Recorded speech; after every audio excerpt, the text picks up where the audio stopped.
నిజ నిర్ధారణకు అంతిమ నిర్ణయం డిఎన్ఏ టెస్ట్. ఉన్నది ఉన్నట్లుగా వాస్తవాలను శోధించి వివరించే మన డిఎన్ఏ టీవీ, మన రాష్ట్రం, మన ఛానల్. నమస్కారం. ఆంధ్రప్రదేశ్ వైసీపీ సీనియర్ నేత, అదేవిధంగా రాజ్యసభ సభ్యుడిగా ఉన్నటువంటి విజయసాయిరెడ్డికి చిక్కుల్లో పడ్డ పరిస్థితి అయితే కనబడుతుంది. తాజాగా మళ్ళీ ఇవాళ జరిగినటువంటి అంశం ఏదైతే ఉందో, ఈ దాంట్లో భాగంగా ఎవరైతే ఉన్నారో దేవాదాయ శాఖ అసిస్టెంట్ కమిషనర్గా ఉండి గతంలో అక్రమాస్తులు అనేక ఆరోపణలతో సస్పెండ్ అయినటువంటి మహిళ ఎవరైతే ఉన్నారో ఆ మహిళకి సంబంధించినటువంటి వ్యవహారంలో ఆ మహిళకి సంబంధించినటువంటి భర్త ఎవరైతే ఉన్నారో కళింగిరి మదన్ మోహన్, ఆయన తాజాగా తెర మీదకి వచ్చిన పరిస్థితి కనబడుతుంది. దాంట్లో భాగంగా అనేక రకాలైనటువంటి ఆరోపణలు చేశారు. ఈ ఆరోపణలన్నీ కూడా ఎవరి దగ్గర కాదు, స్వయాన ఆంధ్రప్రదేశ్ యువ నేతగా ఉన్నటువంటి లోకేష్ దగ్గర. లోకేష్ ప్రజా దర్బార్లో ఆయన ప్రత్యేకంగా వచ్చి ఇక్కడ విజయసాయిరెడ్డి అదేవిధంగా తన భార్యను ఏ విధంగా లోబర్చుకున్నాడు అనేటటువంటి అంశాన్ని క్లియర్గా చెప్తూ, లోపరుచుకునేటటువంటి ప్రక్రియలో భాగంగానే ఆయన్ని మదన్ మోహన్ని వాంటెడ్గా అమెరికా పంపించిన సందర్భంలోనే విజయసాయిరెడ్డికి తన భార్య ఎవరైతే ఉన్నారో ఆ భార్యకి పుట్టినటువంటి ఒక బిడ్డ ఉన్నారు. ఆ బిడ్డకు సంబంధించినటువంటి డిఎన్ఏ టెస్టులు కూడా చేయాలి విజయసాయిరెడ్డికి అని కూడా అనేక సందర్భాల్లో తాను పోరాడానని చెప్పారు. అదేవిధంగా దేవాదాయ శాఖ కమిషనర్ కూడా లేఖలు కూడా రాసిన సందర్భం కూడా ఉంది. ఈ సందర్భంలోనే అక్కడ మహిళ ఎవరైతే ఉన్నారో ఆ మహిళకు సంబంధించినటువంటి వ్యవహారం మొత్తం తెర మీదకి వచ్చినటువంటి పరిస్థితి కనబడుతుంది. దాంట్లో భాగంగా ఆయన అనేక రకాలైనటువంటి ఆరోపణలు చేశారు. అందులో కనుక ప్రధానంగా మనం చర్చించినట్లయితే, తన భార్య ఎవరైతే ఉన్నారో ఆమె అసిస్టెంట్ కమిషనర్గా విశాఖపట్నంలో పనిచేస్తున్న సందర్భంలో ఒక లాయరు సుభాష్ రెడ్డి, అదేవిధంగా విజయసాయిరెడ్డి, వీళ్ళు ముగ్గురు కలిసి విశాఖపట్నంలో ఉన్నటువంటి 1500 కోట్ల రూపాయలు విలువ చేసేటటువంటి భూములన్నింటినీ కూడా కొట్టేశారు. దాంట్లో భాగంగానే అనేక అక్రమాలకు పాల్పడ్డారు. తన భార్యగా ఉన్నటువంటి ఎవరైతే ఉందో ఆ మహిళకు సంబంధించి విజయవాడలో జగన్మోహన్ రెడ్డి ఇంటి దగ్గరలోనే విలాసవంతమైనటువంటి ఒక విల్లా, అదేవిధంగా కుంచెనపల్లిలో కోట్ల రూపాయలు చేసేటటువంటి మరో విల్లా, అదేవిధంగా విశాఖపట్నంలో కూడా పెద్ద బంగళా, ఇవన్నీ కూడా కోట్ల రూపాయలకు సంబంధించినటువంటి అక్రమ ఆస్తులు తన భార్యగా ఉన్నటువంటి ఎవరైతే ఆరోపణలు ఎదుర్కొంటున్నటువంటి మహిళ ఉందో ఆ మహిళ సంపాదించింది. ఇందులో ఎటువంటి సందేహం లేదు.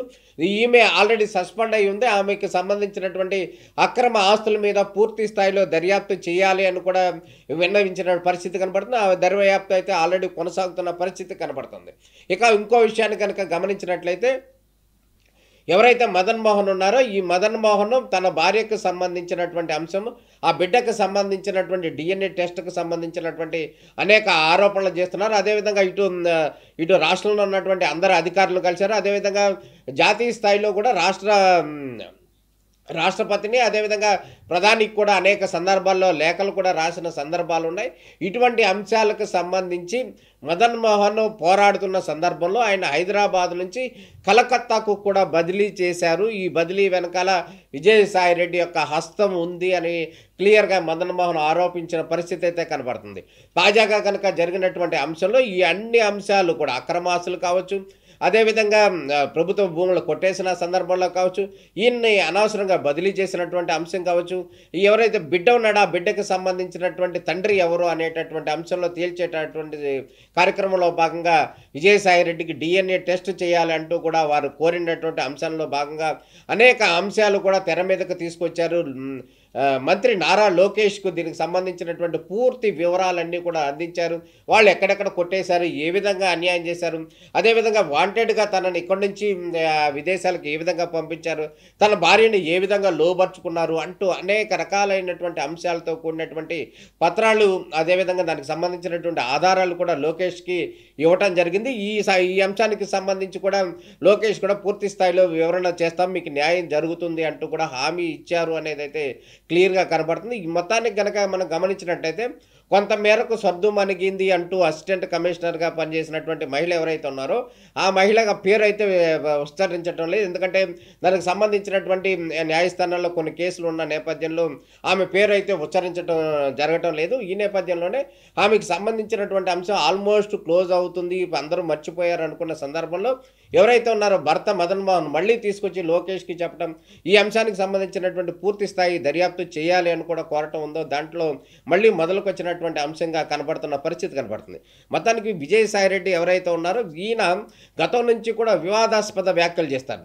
ఈయన జగన్మోహన్ రెడ్డి అనుకూలంగా వ్యవహరిస్తూ అదేవిధంగా చంద్రబాబు నాయుడు మీద, లోకేష్ మీద, అదేవిధంగా అందరి మీద, పవన్ కళ్యాణ్ మీద విపరీతమైనటువంటి పిచ్చి కామెంట్లు కానీ, తొగ్గలకు కామెంట్లు కావచ్చు, ఒక దుగుత్సాకరమైనటువంటి కామెంట్లు కావచ్చు, ఆయన మాట్లాడినటువంటి తీరు కావచ్చు, అనేక సందర్భాల్లో ఏహయంపుగా కూడా ఉన్న సందర్భం ఉంది. అదేవిధంగా తాజాగా కనుక గమనించినట్లయితే 2029లో వైసీపీ పార్టీ అధికారంలోకి మళ్ళీ రావచ్చు, వస్తే కనుక ఇప్పుడు ఉన్నటువంటి సీఎం చంద్రబాబు నాయుడు బతికుంటే కనుక ఆయన మీద చర్యలు తీసుకుంటామంటూ కూడా వివాదాస్పద పిచ్చి కామెంట్లు చేసిన సందర్భం అయితే ఉంది. అంటే ఏంటంటే చంద్రబాబు నాయుడు భవిష్యత్తులో ఉండరు, 29లో ఉండరు అన్నట్టుగా ఇండైరెక్ట్గా చెప్పారు. అది పెద్ద కాంట్రవర్సీ కూడా అయిన సందర్భం ఇది. ఎప్పుడో కూడా 4 రోజుల క్రితమే జరిగినటువంటి అంశం. ఈ విధంగా ఉచ్చార నీతులు కూడా లేకుండా విపరీతమైనటువంటి భాషలతో రెచ్చిపోతున్నటువంటి విజయసాయిరెడ్డి ఎవరైతే ఉన్నారో తాజా ఎపిసోడ్తో, మదన్ మోహన్ ఎపిసోడ్తో మళ్ళీ కంగు తిన్న పరిస్థితి కనపడుతుంది. మొన్న మధ్య అప్పుడు ఆ మహిళకి సంబంధించినటువంటి అనేక ఆరోపణలు వచ్చిన సందర్భంలో అయితే ఆయన ఆల్మోస్ట్ కనుమరుగైపోయారు, ఎక్కడున్నారో కూడా తెలియని పరిస్థితి ఉంది. తర్వాత మళ్ళీ తాజాగా నిన్న మొన్న వరకు మాత్రం చంద్రబాబు నాయుడిని వ్యంగ్యంగా, ఘోరంగా తిడుతూ కూడా కామెంట్లు చేసినటువంటి సందర్భం ఉంది. ఇక తాజాగా కనుక మదన్ మోహన్ వ్యవహారం మళ్ళీ తెర మీదకి వచ్చిన నేపథ్యంలో ఆయనకు పూర్తి స్థాయి కౌంటర్ ఏర్పడిన పరిస్థితి అయితే కనపడుతుంది. దాంట్లోనే ఆయన చేసినటువంటి అవినీతి అక్రమాలకు సంబంధించినటువంటి రాష్ట్ర ప్రభుత్వం కనుక, అదేవిధంగా లోకేష్ కూడా సీరియస్గా తీసుకుని దాని మీద కనుక విచారణ చేస్తే ఖచ్చితంగా విజయసాయిరెడ్డి ఇరుక్కునే అవకాశం ఉంది. ఆయనకి సంబంధించినటువంటి అభియోగాలు కనుక రుజువైతే త్వరలోనే ఆయనకి బెయిల్ క్యాన్సిల్ అవుతుంది, అదేవిధంగా జైలుకి కూడా వెళ్ళే అవకాశాలు ఉన్నాయి అనటంలో ఎటువంటి సందేహం లేదు. మొత్తానికి మదన్ మోహన్ ఆ మహిళకి సంబంధించిన అంశానికి సంబంధించి అదేవిధంగా ఎంతో పోరాడుతున్న పరిస్థితి, ఆయన యొక్క పోరాట పటిమ కూడా స్ఫూర్తిగా ఉన్న పరిస్థితి కనపడుతుంది. ఎందుకంటే ఆయన భార్యనే కాదనుకున్నాడు, బిడ్డను కూడా కాదనుకుని ఆమె చేసినటువంటి మోసం ఏదైతుందో ఆ మోసానికి సంబంధించినటువంటి అంశాలన్నీ కూడా విజయసాయిరెడ్డి వెనకాల ఉండి నడిపిస్తున్నాడు అనటంలో ఈయన ఆరోపణలు చేశారు.